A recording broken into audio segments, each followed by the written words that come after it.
hello' একাপ চাহৰ লগত চানা ডাল কাৰ প্ৰিয় বাৰু যিসকল লোকে চাহৰ লগত চানা জাতীয় বস্তু খাই ভাল পায় এই ভিডিঅ'টো তেওঁলোকৰ বাবে ঘৰতে সহজ আৰু কম খৰচত বনাব পৰা পদ্ধতি ফ্ৰাই চানা ডাল বনোৱাৰ আগতে ডাঙৰ বুটৰ দালি ল'ব লগত অলপ সোডা দি পানী অলপ সৰহকৈ দি গোটেই ৰাতিটো তিয়াই থ'ব আসলতে 4-5 ঘণ্টাও তিয়ালে হয় পাছদিনা পুৱা ৰাতি তিয়াই থোৱা দালিখিনি পানীখিনি পেলাই ভালকৈ ধুই ল'ব পানীখিনি যাবৰ বাবে মই এটা খৰাহি ল'লো ধুই লোৱা দালিখিনি খৰাহিটোত ঢালি দি পানীখিনি যাবলৈ দিলোঁ দালিত লাগি থকা পানীখিনি শুকাবৰ বাবে 5 মিনিট মান ৰ'দত দিলোঁ মাজতে আকৌ এবাৰ লৰাই দিলোঁ দালিত থকা পানীখিনি একেবাৰে নোহোৱা হৈ যোৱাত মই উঠাই লৈ আহিলোঁ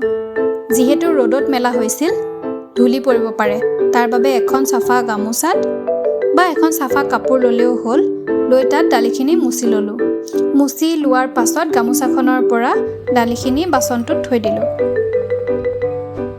পাকঘৰলৈ গৈ গেছটো জ্বলাই কেৰাহীখন পাতি দিলোঁ কেৰাহীখন অলপ সময় গৰম হ'বলৈ দি ৰিফাইন তেল দিলোঁ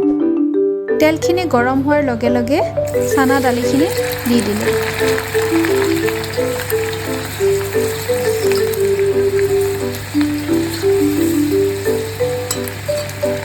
যেতিয়া সিজিব দালিবোৰ তেলত উপঙি উঠিব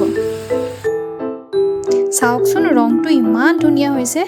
এতিয়া তেলৰ পৰা উঠাই দিম ঘৰতে বনোৱা ফ্ৰাইড চানা ডাল অলমোষ্ট ৰেডি এতিয়া আমি মছলা মিক্স কৰিম এতিয়া মই মছলা হিচাপে ব্যৱহাৰ কৰিম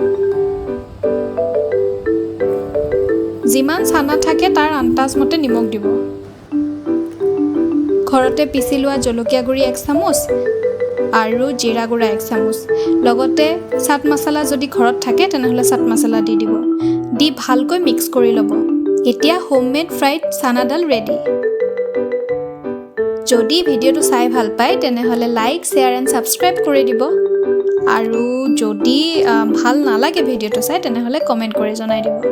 আজিলৈ আহিছোঁ আকৌ লগ পাম